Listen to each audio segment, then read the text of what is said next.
Elle est l'actrice phare de la rentrée, celle qui, depuis quelques jours, fait la une de tous les journaux. À l'affiche du film Superstar, aux côtés de Cadmerade, Cécile de France revient dans la lumière. Et c'est à la Mostra de Venise, jeudi, que nous l'avons rencontrée pour l'une des rares interviews qu'elle accorde à la télévision. C'est vrai que Cécile de France est réservée, discrète, simple. La jeune femme a d'ordinaire tendance à fuir le star system et les paillettes. Eh bien, elle s'est pourtant prise au jeu. Elle nous a raconté les 5 plus beaux moments de sa vie. Les confidences de Cécile de France. Le portrait est réalisé par Olivia Fabrès. Venise, jeudi soir, Cécile de France est à la Mostra pour présenter le film dont tout le monde parle cette semaine, Superstar. L'histoire d'un homme ordinaire qui devient célèbre sans savoir pourquoi. Cécile de France, journaliste dans le film, suit son quotidien. Ils ont déjà compris qu'on allait sortir par là. Et on va ouvrir les portes, il va y avoir plein de monde, des photographes, des flashs, ça va durer 30 secondes et on va disparaître dans la voiture, d'accord ? Quelques heures avant la présentation du film, l'actrice belge nous a reçus dans le jardin d'une villa vénitienne. Ses premiers castings, l'auberge espagnole, sa rencontre avec Clint Eastwood, son image de femme normale, elle nous raconte 5 jours qui ont marqué sa vie. Je suis à Namur et j'ai fini l'aréto à Namur, sur Sainte-Marie, et puis après je suis partie directement à Paris. Et donc voilà, donc pour l'instant, ce qui se passe pour moi, c'est que là, je suis en train de rencontrer mon gars. Et j'attends des réponses. Mais je pense que ça va marcher. Mais c'est incroyable, je me la pète vachement en fait, c'est horrible. Ces images, personne ne les a jamais vues. Il s'agit de la toute première audition de Cécile de France pour un court-métrage, Le Dernier Rêve. L'actrice elle-même ne s'en souvenait pas. Mais oui, c'est une période de ma vie où c'est difficile parce que vous passez plein d'essais, de casting, puis vous n'êtes pas prise, vous apprenez que c'est quelqu'un de plus connu qui est pris. Et vous vous rappelez un peu de l'état d'esprit que vous aviez lors de cette audition? Vous étiez stressée, vous aviez envie de montrer que voilà, vous aviez... Oh oui, j'avais certainement très envie. J'étais un peu plus ronde aussi, ce qui dénonçait un petit peu cette période, donc un peu où je me sentais affectivement aussi assez seule et où je me réfugiais dans la nourriture. Donc j'ai été un peu boulimique. Il faut vraiment s'accrocher et avoir un moteur dans le ventre. Pas lâcher. Voilà. L'actrice réussit son casting, décroche l'un des rôles principaux et même un prix d'interprétation. Il y a du retard avec le film. Qui t'a dit ça? Tom. Oh. Qu'est-ce que t'as répondu? Ça m'étonnerait. Sa carrière est ainsi lancée. Sabine, elle est partie en me faisant la gueule. C'est vrai que... Que quoi? J'ai fait la connerie de lui dire que je m'étais fait draguer. 3 ans plus tard, Cécile de France devient Isabelle, étudiante lesbienne dans l'auberge espagnole. La scène du cours de flamenco marque particulièrement le public et l'actrice. J'ai des frissons. C'était un moment incroyable, je m'en souviendrai toujours. Elle est tellement belle, elle avait tellement d'aura comme ça. Et moi, j'étais un peu comme Isabelle, un peu perdue. Et c'était voilà, la première fois que j'ai embrassé une femme. Et c'était troublant. On m'a embrassée. Et là, à Barcelone, est-ce que c'était un peu l'auberge espagnole aussi en dehors des caméras? Vous en avez profité? Ah oui, parce que sur les tournages de Cédric Clapiche, on fait beaucoup la fête.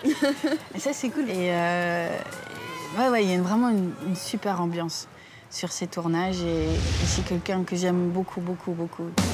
L'auberge espagnole fait de la jeune femme l'une des actrices les plus courtisées par les réalisateurs. Elle enchaîne les succès, les poupées russes, fauteuil d'orchestre, Quand j'étais chanteur ou encore Un secret. Et puis en 2005, Gilles Jacob vous propose de devenir maîtresse de cérémonie au Festival de Cannes. On regarde un peu votre speech d'ouverture. Allons-y. Mademoiselle Cécile de France.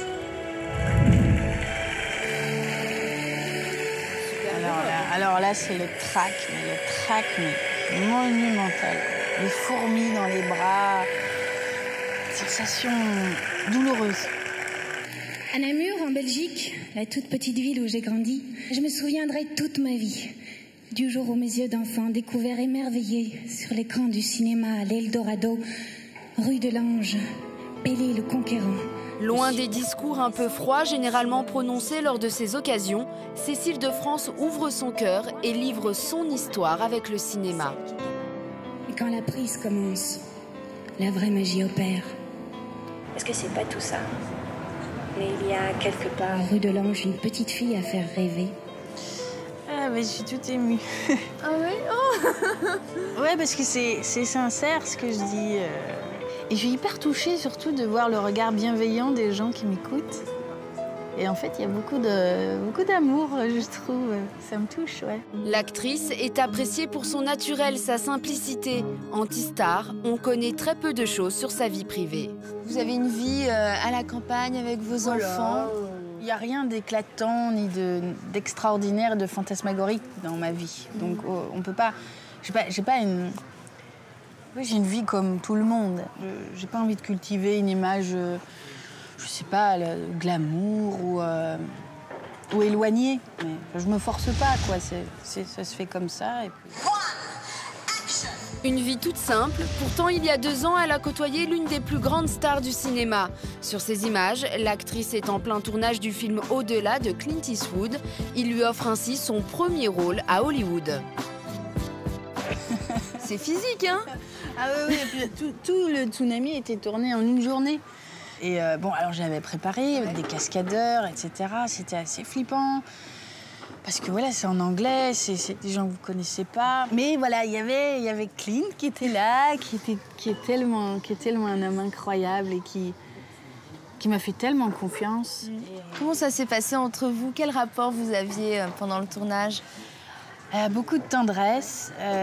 C'est quelqu'un qui, comme moi, parle pas beaucoup, qui a pas peur du silence et qui, du coup, voilà, il peut très bien être à côté de vous, pas parler pendant 5 minutes et en même temps, vous communiquez quand même. Ou alors c'est quelqu'un qui va juste poser sa main sur votre épaule.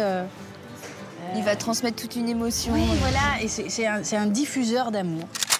L'actrice revient aujourd'hui avec Superstar, un film sur un homme qui va soudainement devenir célèbre sans savoir pourquoi.